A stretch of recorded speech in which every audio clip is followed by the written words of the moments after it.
நண்பர்களுக்கு வணக்கம். நான் உங்கள் இமானுவேல் பேசுகிறேன். கரையை கடந்திருக்கக்கூடிய ஃபெஞ்சல் புயலானது தற்பொழுதும் புதுச்சேரிக்கு நெருக்கத்தில் நிலவி கொண்டிருப்பதாக நமக்கு தகவல்கள் கிடைக்க வந்திருக்கிறது. அதாவது அதனுடைய வலுவானது சற்று குறைந்து கொண்டிருக்கிறது. அதில் மாற்றங்கள்லாம் கிடையாது. ஆனால் அது மிக விரைவாக மேற்கு நோக்கி நகர்ந்து விடவில்லை. மெல்ல மெல்ல தான் நகர்ந்து வருகிறது. இந்த பொறுமையான நகர்வு இருப்பதன் காரணமாக தான் கடலூர் சுற்றுவட்டார பகுதிகளில், புதுச்சேரி சுற்றுவட்டார பகுதிகளில் மழையானது பதிவாகி வருகிறது. ஆனபொழுதும் மழையின் தீவிரத்தன்மை புதுச்சேரியில் குறைந்திருக்கக்கூடிய ஒரு விஷயத்தை நம்மளால் தெளிவாக பார்க்க முடிகிறது. ஏன்னா அதிகாலை 2:30 மணி வாக்கிலேயே அங்கே ஆட்டோமேட்டிக் வெதர் ஸ்டேஷனில் 468 மில்லிமீட்டர் அளவு மழையானது பதிவாகிவிட்டது.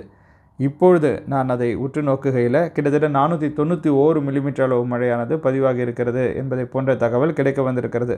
ஸோ ஒரு 6 மணி நேரத்தில் பார்த்தீங்கன்னாக்கா 23 மில்லிமீட்டர் அளவு மழை தான் பதிவாகி இருக்கிறது. ஆனால் தொடர்ச்சியாக சாரல் மாதிரி, தூறல் மாதிரி அல்லது ஒரு மாதிரியாக மழை பதிவாகி கொண்டு இருப்பதனால உங்களுக்கு ஒரு மாதிரியாக அன்ஈஸியாக ஃபீல் ஆகலாம். அது மட்டுமல்லாது கடலூர் சுற்று வட்டார பகுதிகளிலும் குறிப்பிட்டு சொல்லும்படியான அளவு மழையானது பதிவாகி இருக்கிறது. மழை தற்சமயமும் கடலூர் சுற்று வட்டார பகுதிகளில் தொடர்ந்து கொண்டு இருக்கிறது. இந்த மழை எப்போ நிற்கும் அப்படிங்கிற மாதிரி கேட்டிங்கனாக்கா, சுழற்சியானது நகரும்பொழுது நிற்கும். அது மென்மேலும் நகரணும்.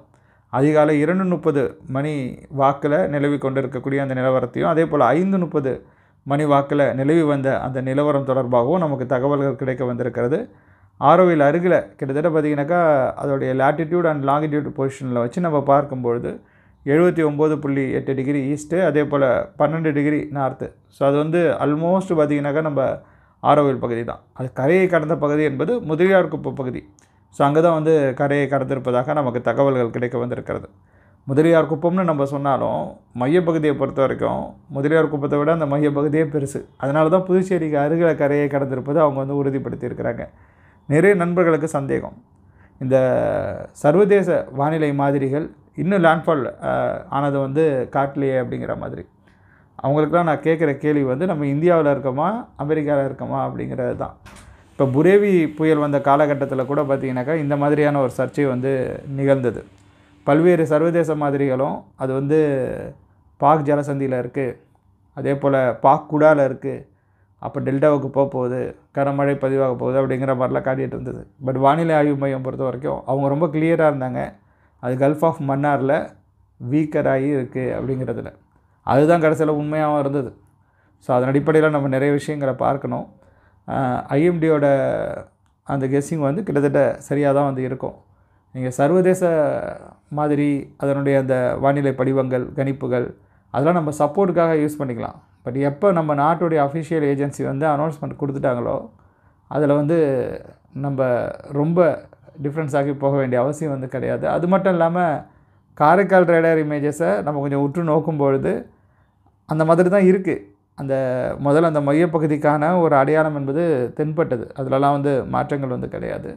ஸோ இப்போதைக்கு பார்த்திங்கனாக்கா அது ஆரோவில் அருகில் புதுச்சேரிக்கு வடக்கில் நிலை கொண்டு இருக்குது அப்படிங்கிற மாதிரி நம்ம எடுத்துக்கொள்வோம், மிக நெருக்கத்தில். ஸோ அதனால தான் மழையானது பதிவாகி வருகிறது. அது மேலும் நகர பார்த்திங்கனாக்கா மழையின் தீவிரத்தன்மையானது குறையும், மெல்ல மெல்ல தான் குறையும். ஏன்னா அது ரொம்ப பொறுமையாக தானே நகர்ந்துட்டுருக்கு. அப்புறம் மழை அளவுகளை பொறுத்த வரைக்கும் புதுச்சேரியில் அதிகாலை 2:30 மணி வரையிலேயே 443 மில்லிமீட்டர் அளவு மழையானது பதிவாகிவிட்டது. அதன் பிறகு 5:30 மணி வாக்கிலையும் மழை அளவுகள் வெளியாகலை, 8:30 மணி வாக்கிலையும் மழை அளவுகள் வெளியாகலை. அடுத்த சில மணி நேரங்களுக்கு பிறகு வெளியாகும் அப்படிங்கிறப்ப நான் நம்புகிறேன். ஏன்னா அங்கே என்ன மாதிரியான சிச்சுவேஷன் இருக்குங்கிறது நமக்கு தெரியாது. மலை மாநில போய் அந்த மழை அளவுகளை அவங்க எப்படி எடுப்பாங்க அப்படிங்கிறதும் நமக்கு தெரியாது.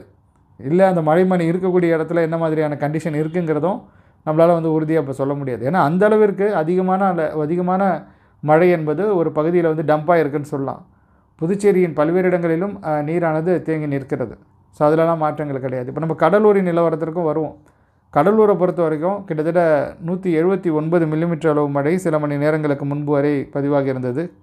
குறிப்பாக காலை ஒரு 5:30 மணி வரையில் அந்த அளவிற்கான மழையானது பதிவாகி இருந்தது. இப்பொழுது பார்த்திங்கன்னா 235 மில்லிமீட்டர் அளவு மழையானது பதிவாகி இருக்கிறது. அப்போ கடலூரில் தான் பார்த்திங்கனாக்கா இன்டென்சிட்டி ஓரளவுக்கு இன்க்ரீஸ் ஆகிருக்கு. அதை நம்ம புரிஞ்சுக்கணும். அப்போ புதுச்சேரியினுடைய தெற்கு புறநகர் பகுதிகளில் மேபி ரெயின்ஃபால் இன்டென்சிட்டி இன்க்ரீஸ் ஆக தொடங்கியிருக்கலாம். அதனால தான் சில பேர் சொல்கிறாங்கன்னு நினைக்கிறேன், புதுச்சேரியில் மழை வந்து பேஞ்சிட்ருக்கு, காற்று வீசுது அப்படிங்கிற மாதிரி. ஏன்னா புதுச்சேரி, கடலூர் இடைப்பட்டு இருக்கக்கூடிய பகுதிகளில் இப்போ ஓரளவிற்கு மழை வந்து பிக்கப் ஆகிருக்கலாம். சுழற்சி வந்து மேற்கு நோக்கி நகர தொடங்கியிருக்கலாம். அதனால தான் அந்த ரெயின் பிக்கப் என்பது இருக்கிறது. ஸோ சுழற்சியினுடைய தாக்கம் வந்து ஓரளவுக்கு குறையும் வரையில் அந்த மழையானது பதிவாகி கொண்டு தான் இருக்கும். கடலூரில் இப்போ 235 மில்லிமீட்டர் அளவு மழை காலை 8:30 மணி வரையில் பதிவாகி இருப்பதாக நமக்கு தகவல்கள் கிடைக்க வந்திருக்கிறது. கடைசியாக ஒரு 3 மணி நேரத்தில் கிட்டத்தட்ட 46 மில்லிமீட்டர் அளவு மழையானது 56 மில்லிமீட்டர் அளவு மழையானது பதிவாகி இருக்கிறது. அது குறிப்பிட்டு சொல்லும்படியான அளவு மழை தான். அது மட்டும் இல்லாமல் கடைசியாக ஒரு 6 மணி நேரத்திற்குள்ளாக அங்கே பார்த்தீங்கன்னாக்கா ஒரு 120 மில்லிமீட்டர் அளவு மழையானது பதிவாக இருக்கிறது. ஸோ கடலூர் தான் இப்போ வந்து அதுக்கு டார்கெட் போல். கடலூரில் ரெயின்ஃபால் இன்டென்சிட்டி இன்க்ரீஸ் ஆகுது. அது நம்ம வந்து தெரிந்து வைத்து கொள்ளணும். இப்போ சுழற்சி நகர என்ன ஆகுன்னு கேட்டிங்கனாக்கா, கள்ளக்குறிச்சி மாவட்டத்தில் மழையானது பதிவாகும், திருவண்ணாமலை மாவட்டத்தில் மழையானது பதிவாகும். ஏன்னா அது ஒரு ஆழ்ந்த காற்றழுத்த தாழ்வு மண்டலமாக உருவெடுத்து அதன் பிறகு அது நகர்ந்து சென்றாலுமே கூட அந்த திருவண்ணாமலை மாவட்ட பகுதிகளுக்கான மழை வாய்ப்புகள்லையோ கள்ளக்குறிச்சி மாவட்ட பகுதிகளுக்கான மழை வாய்ப்புகள்லையோ தொய்வுகள் எதுவுமே இருக்க போகிறது கிடையாது. சில இடங்களில் கனத்த மழை பதிவாகும். இப்பொழுதே மழை வந்து பதிவாகி கொண்டு தான் இருக்குது அப்படிங்கிற மாதிரி நீங்கள் சொன்னீங்கன்னா, நான் ஏற்கனவே சொல்லிட்டேன், இப்பொழுது பதிவாகி கொண்டு இருக்கக்கூடிய மழை என்பது வேறு. சுழற்சி என்பது நேரடியாக வரும்பொழுது அப்பொழுது பதிவாகக்கூடிய அந்த மழையும் காற்றின் வேகமும் வேறு. ஸோ அதையும் இதையும் நீங்கள் வந்து கம்பேர் பண்ணிக்காதீங்க. சில இடங்களில் அடுத்த 24 மணி நேரத்திலும் கள்ளக்குறிச்சி மாவட்டத்தில், திருவண்ணாமலை மாவட்டத்தில் கனமழைக்கான வாய்ப்புகள் இருக்குது. அதன் பிறகு நம்ம வந்து தருமபுரி மாவட்டத்திற்கும் கிருஷ்ணகிரி மாவட்டத்திற்கும் வாய்ப்பு இருக்குது அப்படிங்கிற மாதிரி தான் எதிர்பார்க்குறோம். பெங்களூர் மாநகரிலும் மழைக்கான வாய்ப்புகள் என்பது இருக்கலாம். Maybe next 24 ஹவர்ஸ்க்குள்ளே. இன்னும் கொஞ்சம் டைம் இருக்குது. நம்ம பிற்பகல் நேரத்தில் கூட அதை நம்ம டீட்டெயில்டாகவே டிஸ்கஸ் செய்யலாம். ஏன்னா அந்த நேரத்தில் அந்த சுழற்சி வந்து நகர்ந்துருக்காங்கிறது வந்து தெளிவாக தெரிய வந்துடும். இப்போ வரையில் பார்த்திங்கனாக்கா அதனுடைய நகர்வில் வந்து முன்னேற்றம் இருப்பதாக நமக்கு வந்து தெரியல. அது ஆரோவில் அருகில் தான் நிலவி கொண்டு இருக்குது.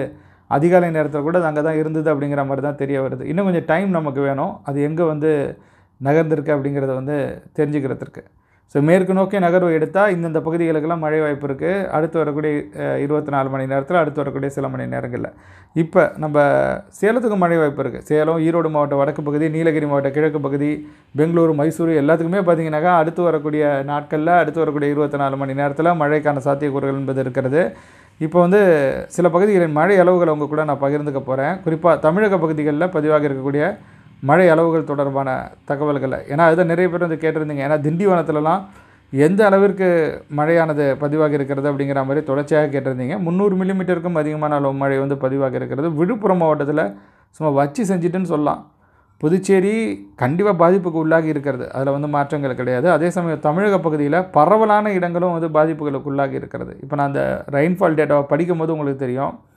திண்டிவனம் விழுப்புரம் மாவட்டம் 374 மில்லிமீட்டர், நேமூர் விழுப்புரம் மாவட்டம் 352 மில்லிமீட்டர், வல்லம் விழுப்புரம் மாவட்டம் 320 மில்லிமீட்டர், செம்மேடு விழுப்புரம் மாவட்டம் 310 மில்லிமீட்டர். ஸோ இது வரைக்கும் பார்த்திங்கனாக்கா 4 பகுதிகளை நான் வந்து பதிவு பண்ணியிருக்கேன். அந்த 4 பகுதிகளுமே 300 மில்லிமீட்டருக்கும் அதிகமான அளவு மழை பதிவாக இருக்கக்கூடிய பகுதி. இவைகள் அனைத்துமே புதுச்சேரிக்கு நெருக்கத்தில் இருக்கக்கூடிய பகுதிகள் தான். ஸோ அந்த இடங்களில் தான் அந்த இன்டென்ஸான ரெயின் பேண்ட் வந்து விழுந்து சமத்தியான மழை பொழிவுங்க. இது வந்து ஒரு மேசிவான மழை பொழிவு தான். அது அதில் மறுக்கிறதுக்கு எதுவுமே கிடையாது. ஓவரால் ரெயின்ஃபால் டேட்டாவே அது வந்து மாற்றும் பாருங்களேன். ஸோ இது வந்து ஒரு புஷ் ஒன்று கொடுத்தா மாதிரி இருக்கும் இது வரைக்கும்.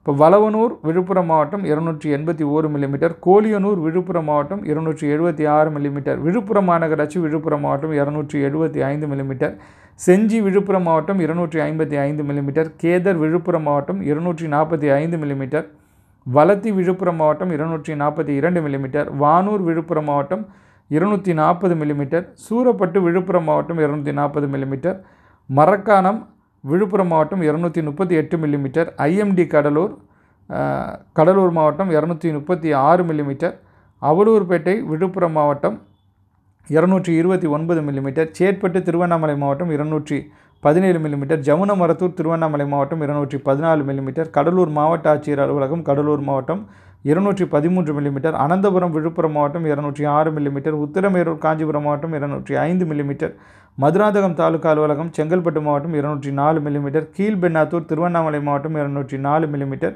கும்மிடிப்பூண்டி திருவள்ளூர் மாவட்டம் 200 மில்லிமீட்டர், செங்கல்பட்டு மாவட்டம் 200 மில்லிமீட்டர், ஆவடி திருவள்ளூர் மாவட்டம் 190 மில்லிமீட்டர், திருக்கழுக்குன்றம் செங்கல்பட்டு மாவட்டம் 187 மில்லிமீட்டர், வானமாதேவி கடலூர் மாவட்டம் 185 மில்லிமீட்டர், திருத்தணி திருவள்ளூர் மாவட்டம் 183 மில்லிமீட்டர், ஆரணி திருவண்ணாமலை மாவட்டம் 180 மில்லிமீட்டர், பெரம்பூர் சென்னை மாநகர் 180 மில்லிமீட்டர், மூகையூர் விழுப்புரம் மாவட்டம் 180 மில்லிமீட்டர், ஆற்காடு ராணிப்பேட்டை மாவட்டம் 176 மில்லிமீட்டர், குடிதாங்கி கடலூர் மாவட்டம் 175 மில்லிமீட்டர், வந்தவாசி திருவண்ணாமலை மாவட்டம் 163 மில்லிமீட்டர், தாமரைப்பாக்கம் திருவள்ளூர் மாவட்டம் 162 மில்லிமீட்டர், கலசப்பாக்கம் திருவண்ணாமலை மாவட்டம் 161 மில்லிமீட்டர், கஞ்சனூர் விழுப்புரம் மாவட்டம் 160 மில்லிமீட்டர், தாம்பரம் தாலுகா அலுவலகம் செங்கல்பட்டு மாவட்டம் 157 மில்லிமீட்டர், தன்றாம்பட்டு திருவண்ணாமலை மாவட்டம் 155 மில்லிமீட்டர், கள்ளக்குறிச்சி மாவட்டம் 154 மில்லிமீட்டர், காஞ்சிபுரம் தாலுகா அலுவலகம் காஞ்சிபுரம் மாவட்டம் 153 மில்லிமீட்டர், செய்யூர் செங்கல்பட்டு மாவட்டம் 152 மில்லிமீட்டர், வாலாஜா ராணிப்பேட்டை மாவட்டம் 152 மில்லிமீட்டர், எம்ஜிஆர் நகர் சென்னை மாநகர் 151 மில்லிமீட்டர், ஐனாவரம் தாலுகா அலுவலகம் சென்னை மாநகர் 150 மில்லிமீட்டர், முண்டியம்பாக்கம் விழுப்புரம் மாவட்டம் 150 மில்லிமீட்டர், கலவை ஆட்டோமேட்டிக் வெதர் ஸ்டேஷன் ராணிப்பேட்டை மாவட்டம் 150 மில்லிமீட்டர். இவை போக ஏற்காடில் 144 மில்லிமீட்டர், செய்யாறு திருவண்ணாமலை மாவட்டத்தில் 144 மில்லிமீட்டர், அரக்கோணத்தில் 142 மில்லிமீட்டர், சோளிங்கரில் 141 மில்லிமீட்டர், வேம்பாக்கம் திருவண்ணாமலை மாவட்டம் 140 மில்லிமீட்டர், பன்ருட்டி கடலூர் மாவட்டத்தில் 140 மில்லிமீட்டர், பள்ளிப்பட்டில் 139 மில்லிமீட்டர். ஸோ இப்போ இந்த கடலூரில் பன்ருட்டி மாதிரியான பகுதிகளில் மழை தொடரும். ஏன்னா சுழற்சியானது மேற்கு நோக்கி நகருது இல்லையா, அங்கெல்லாம் மழை பதிவாகும். அதன் பிறகு தான் நமக்கு நம்ம திருக்கோயிலூர்லாம் இருக்கு இல்லையா, நம்ம கள்ளக்குறிச்சி மாவட்டத்தில் அங்கெல்லாம் இன்டென்சிட்டி இன்க்ரீஸ் ஆகும். அது மேற்கு நோக்கி நகர்ந்ததுன்னா அப்படியே நகரும்பொழுது திருவண்ணாமலை மாவட்டத்தின் தெற்கு பகுதிகளிலையும் ரெயின்ஃபால் இன்டென்சிட்டி இன்க்ரீஸ் ஆகும். அதே போல் தருமபுரி மாவட்டத்திலையும் ரெயின்ஃபால் இன்டென்சிட்டி என்பது இன்க்ரீஸ் ஆகும். சேலம் மாவட்டத்திலையும் இன்க்ரீஸ் ஆகும். ஸோ இதெல்லாம் அடுத்து வரக்கூடிய சில மணி நேரங்களில் நடக்கும் அப்படிங்கிற மாதிரி நம்ம நம்புகிறோம். இப்போ நான் ரெயின்ஃபால் டேட்டா பதிவு பண்ணியிருக்கேன் இல்லையா, இதில் நான் 100 மில்லிமீட்டருக்கும் அதிகமான அளவு மழை பதிவாகி இருக்கக்கூடிய பகுதிகளை நிறைவே பண்ணலை. ஏன்னா லிஸ்ட்டு ரொம்ப பெருசாக இருக்குது. இப்போ 150 மில்லிமீட்டர் அளவு மழை பதிவாக இருக்கக்கூடிய பகுதிகளை இத்தனை எண்ணிக்கையில் இருக்கும் பொழுது நம்ம 100 மில்லிமீட்டருக்கும் அதிகமான அளவு மழை பதிவாக இருக்கக்கூடிய பகுதிகளின் எண்ணிக்கையை பதிவு செய்தாலே இந்த காணொலியின் நேரம் எங்கேயோ போயிடும் அப்படிங்கிற மாதிரி தான் எனக்கு தோணுது. ஸோ அதனால தான் நான் இதோட முடிச்சுக்கிறேன். நான் முடிஞ்சதுன்னா இதெல்லாம் அட்டாச் பண்ணுறதுக்கு முயற்சி பண்ணுறேன் நமது முகநூல் பக்கத்திலேயோ அல்லது எக்ஸ் தளத்திலேயோ. ஸோ அவ்வளோதான் தோழர்களே, மழை பதிவாகும். கடலூரில் நிச்சயமாக பதிவாக தான் போகுது. டெல்டாவின் வடக்கு பகுதிகளில் கூட சில இடங்களில் மழையானது தொடரலாம். அடுத்து வரக்கூடிய சில மணி நேரங்களில் அதற்கான வாய்ப்புகள் என்பது இருக்கிறது. அதன் பிறகு பார்த்திங்கனாக்கா நமக்கு உட்பகுதிகளில் மழை பதிவாகும். மெல்ல மெல்ல மழையானது குறையும். மெல்ல மெல்ல குறையும்னாக்கா இப்போ அந்த கடலூர் பகுதிகளில் பதிவாகி கொண்டு இருக்கக்கூடிய மழையானது குறையும். பட் அடுத்து வரக்கூடிய சில மணி நேரங்களில் கடலூர் பகுதிகளில் மழை சற்று வலுவாகவே பதிவாகுவதற்கான வாய்ப்புகள் இருக்குது. அவ்வளோதான் தோழர்களே இந்த காணொலியை பொறுத்த வரைக்கும். இந்த காணொலி உங்களுக்கு பயனுள்ள வகையில் அமைந்திருக்கும் அப்படிங்கிற மாதிரி நான் உறுதியாகவே நம்புகிறேன். உங்களுக்கு இந்த காணொலி பயனுள்ளதாக அமைந்திருக்குன்னு தோணுச்சுன்னா நீங்கள் இந்த காணொலியை லைக் செய்து கொள்ளுங்கள், உங்கள் நண்பர்களுடன் பகிர்ந்து கொண்டு ஷேர் செய்து கொள்ளுங்கள். மறக்காமல் நம்ம முகநூல் பக்கத்திற்கோ அல்லது யூடியூப் தளத்திற்கோ நீங்கள் சப்ஸ்கிரைப் அல்லது ஃபாலோ செய்து வைத்துக் கொள்ளுங்கள். அப்போ தான் அடுத்தடுத்து நான் பதிவு செய்ய இருக்கக்கூடிய ஒவ்வொரு விஷயங்களுக்கும் உங்களுக்கு உடனுக்குடன் நோட்டிஃபிகேஷன்ஸ் வரும். அது மட்டும் இல்லாமல் இப்போ ஒரு எழுத்துப்பூர்வமான பதிவையும் நான் பகிர தொடங்கி இருக்கிறேன். நமது முகநூல் பக்கத்துலேயும் சரி, எக்ஸ் தளத்துலேயும் சரி, நீங்கள் அதுலேயும் போய் ஃபாலோ பண்ணி வச்சுக்கோங்க. அப்போ தான் என்னால் உடனுக்குடன் நான் பதிவு பண்ணக்கூடிய மெசேஜை உங்களால் பார்க்க முடியும். ரொம்ப ஷார்ட்டாக பதிவு பண்ணிவிடுவேன். டக்குன்னு ஒரு அரை மணி நேரத்துக்கு ஒரு தடவை, 15 நிமிஷத்துக்கு ஒரு தடவை கூட முயற்சி பண்ணி அதில் பதிவு பண்ணிவிடுவேன். பட் ஆனால் ஒரு குரல் பதிவாக பதிவு செஞ்சு பதிவேற்றம் பண்ணுவது ரொம்ப கஷ்டம். பட் டீட்டெயில்டான இன்ஃபர்மேஷன் வழங்குறதுக்கு குரல் பதிவு தான் பெட்டர். இத்தனை பகுதிகளையும் நான் டைப் பண்ணி மழை அளவுகளை பதிவு பண்ணேன்னா அதற்கு எடுத்துக்கொள்ளக்கூடிய நேரமும் இதற்கு எடுத்துக்கொள்ளக்கூடிய நேரமும் ரொம்ப குறைவு. ஸோ அப்படி தான் நான் கம்பேர் பண்ணுறேன். அவ்வளோதான் தோழர்களே, அடுத்த காணொலியில் உங்கள் அனைவரையும் சந்திக்கிறேன். பிற்பகல் நேர காணொலிக்காக நீங்கள் ஆர்வமாக காத்திருங்க. அதில் நிறைய விஷயங்களை நம்ம விவாதிக்க இருக்கிறோம். மீண்டும் சந்திக்கலாம்.